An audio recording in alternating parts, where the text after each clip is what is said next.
নমস্কার বন্ধুরা, অনুর হেসেলে আপনাদের সকলকে স্বাগত। আজকে আমি বানাবো নলেন গুড়ের রসগোল্লা। শীতকাল মানেই খেজুর গুড় বা নলেন গুড়ের প্রতি ভালোবাসা আমাদের সকলের মধ্যেই বেড়ে ওঠে, কারণ এই নলেন গুড়ের আশায় আমরা শীতকালের জন্য অপেক্ষা করে থাকি। শীতকালে আসলে খেজুর গুড় বা নলেন গুড় দিয়ে নানান ধরনের মিষ্টি, পায়েস বা পিঠে বানানো হয়। তবে নলেন গুড় বা খেজুর গুড়ের রসগোল্লার যে স্বাদ, সেটা না খেলে আর বলে বোঝানো যাবে না। এই রসগোল্লার জন্য আমরা বারবার মিষ্টির দোকানে ছুটি। গুড়ের রসগোল্লা তো আমরা দোকান থেকে কিনে খেয়েছি, তবে বাড়িতে কিভাবে বানাবেন সেটা আজ আমি আপনাদের দেখাবো। আপনারা ভিডিওটা সম্পূর্ণ দেখুন, ভালো লেগে থাকলে অবশ্যই কমেন্ট করে জানাবেন। আর আমার চ্যানেলের যদি নতুন দর্শক হয়ে থাকেন তাহলে আমার চ্যানেলটা সাবস্ক্রাইব করে রাখবেন আরও নতুন নতুন রেসিপি দেখবার জন্য। তাহলে আসুন শুরু করা যাক আমার আজকের রেসিপিটি। নলেন গুড়ের রসগোল্লা বানানোর জন্য প্রথমে আমি ছানাটা তৈরি করে নেব। তাই গ্যাসের মধ্যে একটা কড়াই বসিয়ে নিয়েছি। কড়াইয়ের মধ্যে দিয়ে দেব 1 লিটার প্যাকেটের ফুল ফ্যাট মিল্ক। আপনারা চাইলে গরুর দুধ দিয়েও করতে পারেন। গ্যাসের ফ্লেমটাকে হাইতে রেখে দুধটাকে ভালোভাবে জাল দিয়ে নেব।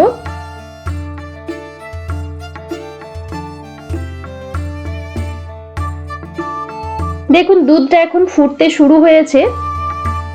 একবার নিচেটা ভালোভাবে নাড়াচাড়া করে নিচ্ছি, তা না হলে নিচেটা লেগে যেতে পারে। দুধ ভালোভাবে জাল দিয়ে নেওয়া হয়ে গেছে। এখন গ্যাসের ফ্লেমটাকে আমি লোতে করে দিয়ে তারপর ওপর থেকে দিয়ে দেব খুব সামান্য পরিমাণ করে পাতিলেবুর রস। আমি ছানাটা পাতিলেবুর রস দিয়ে করছি। আপনারা চাইলে ভিনিগার বা টক দই দিয়েও ছানাটা তৈরি করে নিতে পারেন। অল্প অল্প করে পাতিলেবুর রসটা দেব আর একবার করে নাড়াচাড়া করে দেব।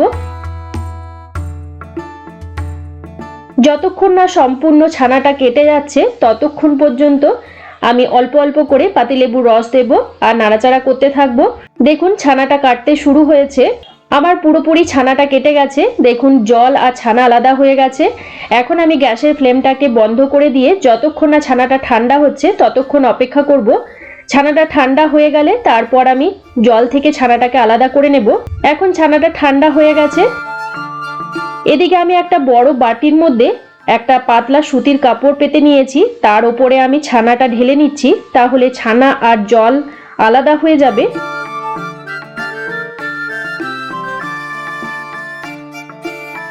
ছানা থেকে জলটা আলাদা করে নেওয়া হয়ে গেছে। ছানার মধ্যে যে এক্সট্রা জলটা আছে সেটা ভালোভাবে ঝরিয়ে নেব। তারপর ছানার জলটা সাইডে রেখে আমি ছানাটাকে নিয়ে নিলাম। তারপর এই ছানাটাকে পরিষ্কার ঠান্ডা জল দিয়ে 2 থেকে 3 বার ভালোভাবে ধুয়ে নেব। পাতিলেবুর যে গন্ধ বা টক ভাব আছে সেটা জল দিয়ে ভালোভাবে ধুয়ে না নিলে মিষ্টির মধ্যেও সেই গন্ধটা থেকে যাবে। তাই ছানাটাকে খুব ভালোভাবে ধুয়ে নিতে হবে। আপনারা যদি ভিনিগার দিয়ে ছানাটা বানান সেক্ষেত্রেও কিন্তু এইভাবে ছানাটাকে 2 থেকে 3 বার জল দিয়ে ভালোভাবে ধুয়ে নিতে হবে। ছানাটা ভালোভাবে জল দিয়ে ধুয়ে নেওয়া হয়ে গেছে। এবার ছানার জলটা ভালোভাবে ঝরিয়ে নেব। তাই ছানার কাপড়টা হালকা করে বেঁধে নিয়ে কোনো একটা জায়গায় ঝুলিয়ে রেখে দেব, বা ভারী কিছু জিনিস চাপা দিয়ে রাখলেই ছানার জলটা ভালোভাবে ঝরে যাবে। তবে একদম শুকনো করে জলটা ঝরাবো না, একটু জলো ভাব থাকতে হবে, তাহলে মিষ্টিটা ভালো হবে। তাই মোটামুটি 15 থেকে 20 মিনিট পর্যন্ত জলটা ঝরিয়ে নিলেই হবে। এবার মিষ্টির জন্য রসটা তৈরি করব, তাই গ্যাসে কড়াই বসিয়ে নিয়েছি। কড়াইয়ের মধ্যে দিয়ে দিলাম 1 লিটার জল আর তার মধ্যে দিয়ে দিচ্ছি 1 কাপ চিনি। আপনারা যদি বেশি পরিমাণ মিষ্টি তৈরি করেন, মানে 1 লিটার আমি দুধের জন্য 1 কাপ চিনি দিলাম, আপনারা যদি দুধের পরিমাণ বেশি নেন সেক্ষেত্রে কিন্তু মিষ্টির পরিমাণটাও বেশি হবে। চিনিটাকে ভালোভাবে মেল্ট হওয়া পর্যন্ত অপেক্ষা করব। চিনিটা ভালোভাবে মেল্ট হয়ে গেছে। এখন আমি এর মধ্যে দিয়ে দেব 1 টেবিল চামচ দুধ। যেহেতু চিনির মধ্যে অনেক সময় দেখা যায় নোংরা থাকে, সেই নোংরাটা ভালোভাবে পরিষ্কার করে নেওয়ার জন্য অল্প পরিমাণ দুধ দিয়ে দিলে নোংরাটা উপরে ভেসে উঠবে। দেখুন চিনির নোংরাটা উপরে ভেসে উঠেছে।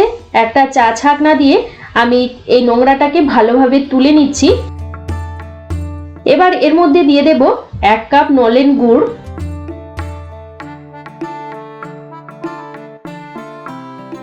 নলেন গুড়টাকে ভালোভাবে মিশিয়ে নিচ্ছি। গুড়টা মিশিয়ে নেওয়ার পর দেখুন গুড়ের মধ্যেও কিন্তু অনেক সময় নোংরা থেকে থাকে, সেটা ফেনা হয়ে ওপরে ভেসে উঠেছে, তাই এটাকেও আমি ছাকনা দিয়ে ছেঁকে তুলে নিচ্ছি।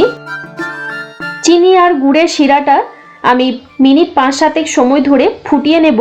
ততক্ষণে দেখুন ছানার জলটা কিন্তু ঝরিয়ে নেওয়া হয়ে গেছে। ছানাটাকে আমি একটা প্লেটের মধ্যে নিয়ে নিচ্ছি। এবার হাতের সাহায্যে ছানাটাকে ভেঙে নেব। তারপর হাতের তালুটা দিয়ে ঠিক এইভাবে ছানাটাকে মাখতে হবে মোটামুটি 4 থেকে 5 মিনিট। তাহলে ছানার দানা দানাগুলো বেশ ভালোভাবে স্মুথ হয়ে যাবে। দেখুন ঠিক এইভাবে মাখতে মাখতে যখন দেখবেন ছানাটা একদম নরম থকথকে হয়ে গেছে, তখন এর মধ্যে দেব খুব সামান্য পরিমাণ মানে 1/4 টিস্পুন ময়দা। খুব বেশি ময়দা দেবেন না, তাহলে মিষ্টিটা কিন্তু শক্ত শক্ত হয়ে যাবে। খুব সামান্য পরিমাণ ময়দা দিতে হবে। তারপর ছানার সাথে ময়দাটাকে ভালোভাবে মিক্স করে নেব। আবারও মাখতে মাখতে দেখুন ছানাটা নিজেই প্লেট থেকে উঠে আসছে, তখন বুঝবেন ছানাটা ঠিকঠাক মাখা হয়েছে। মিষ্টি বানানোর জন্য ছানাটা কিন্তু আমার একদম পারফেক্ট মাখা হয়েছে। এর থেকে বেশি মাখলে ছানা থেকে ঘি ছাড়তে শুরু করবে, তাতে কিন্তু মিষ্টিটা ভালো হবে না। এবার এই মেখে নেওয়া ছানাটার থেকে ছোট ছোট করে আমার পছন্দ মতো সাইজের লেচি কেটে নিচ্ছি। আপনারা যে যে রকম সাইজের মিষ্টি বানাতে চান সেই রকম সাইজের লেচি কেটে নেবেন, তবে খুব বেশি বড় বড় সাইজ করবেন না, কারণ মিষ্টিটা রসে দেবার পর অনেকটাই বড় বড় সাইজের হয়ে যাবে। দেখুন আমি ঠিক এই রকম সাইজের বলগুলো বানিয়ে নিচ্ছি। প্রথমে হাতের তালুর মধ্যে নিয়ে প্রথমের দিকটা একটু চাপ দিয়ে গোল করে নেবেন, তারপর হাতের আঙ্গুলের সাহায্যে ভালোভাবে গোল করে নিতে হবে। আমার এখানে মোট 12টা মিষ্টি হয়েছে। 1 লিটার দুধে 12টা মিষ্টি তৈরি করেছি। দেখুন মিষ্টিটা কিন্তু খুব সুন্দরভাবে গোল হয়েছে আর একটুও ফাটা ফাটা থেকে যায়নি। যদি ফাটা ফাটা থেকে যায় তাহলে কিন্তু মিষ্টিটা ফোটার সময় পুরোটাই ফেটে যাবে, তাই ফাটা যাতে না থাকে সেদিকে একটু লক্ষ্য রেখে ভালোভাবে গোল করে নিতে হবে। আর ছানাটা যদি ভালোভাবে মাখা হয় তাহলে মিষ্টিটাও খুব সুন্দরভাবে গোল করা যাবে। সব মিষ্টিগুলো ঠিক একইভাবে আমি বানিয়ে নিলাম। দেখুন মিষ্টির জন্য শিরাটা মিনিট 5 সময় ধরে ফুটিয়ে নিয়েছি। রসগোল্লার জন্য শিরা কিন্তু খুব মোটা হলে হবে না, একদম পাতলা শিরা থাকতে হবে। আর গ্যাসের ফ্লেমটাকে হাইতে রেখে আমি রসগোল্লাগুলো শিরার মধ্যে দিয়ে দিচ্ছি। আর রসে দেওয়ার সাথে সাথে দেখুন মিষ্টিগুলো কি সুন্দর সাইড হয়ে যাচ্ছে। গ্যাসের ফ্লেমটাকে হাইতে রেখে আমি রসগোল্লাগুলো 5 মিনিট ফুটতে দেব। ফুটতে ফুটতে দেখুন রসগোল্লাগুলো এখনই কতটা বড় বড় হয়ে ফুলে উঠেছে। 5 মিনিট পর গ্যাসের ফ্লেমটাকে মিডিয়ামে করে দিয়ে ঢাকনা বন্ধ করে 20 থেকে 25 মিনিট আমি মিষ্টিটা সেদ্ধ হতে দেব, তারপর ফিরে আসছি। 25 মিনিট পর আমি ঢাকনাটা খুলে দিলাম। দেখুন মিষ্টিগুলো কতটা বড় বড় হয়ে ফুলে উঠেছে আর দেখতে ঠিক একদম দোকানের রসগোল্লার মতো হয়েছে। এখন গ্যাসের ফ্লেমটাকে আমি লোতে রেখে আপনাদের দেখাই যে মিষ্টিটা ঠিকঠাক সেদ্ধ হয়েছে কিনা। এদিকে আমি একটা কাচের গ্লাসের মধ্যে বেশ অনেকটা পরিমাণ জল নিয়েছি। এই গ্লাসের মধ্যে আমি একটা মিষ্টি ফেলে দেব।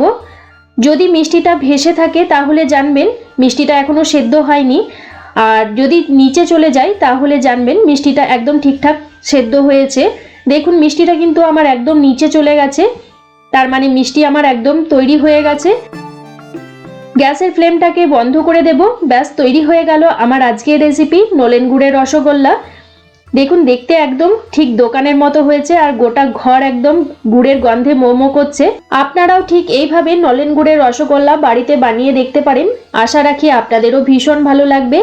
আমার আজকের এই নলেন গুড়ের রসগোল্লার রেসিপি আপনাদের কেমন লাগলো অবশ্যই কমেন্ট করে জানাবেন। একটা লাইক করবেন, বন্ধুদের সাথে শেয়ার করবেন। আর আমার চ্যানেলে যদি নতুন বন্ধু হয়ে থাকেন তাহলে চ্যানেলটাকে সাবস্ক্রাইব করে পাশের বেল নোটিফিকেশনটা প্রেস করে অল অপশনটা প্রেস করে রাখবেন, তাহলে আমি চ্যানেলে যখনই কোনো নতুন রেসিপি শেয়ার করব সবার প্রথমে নোটিফিকেশন আপনাদের কাছে পৌঁছে যাবে। আজকের মতো এই পর্যন্ত, আবারও কোনো নতুন রেসিপি নিয়ে হাজির হব আপনাদের কাছে।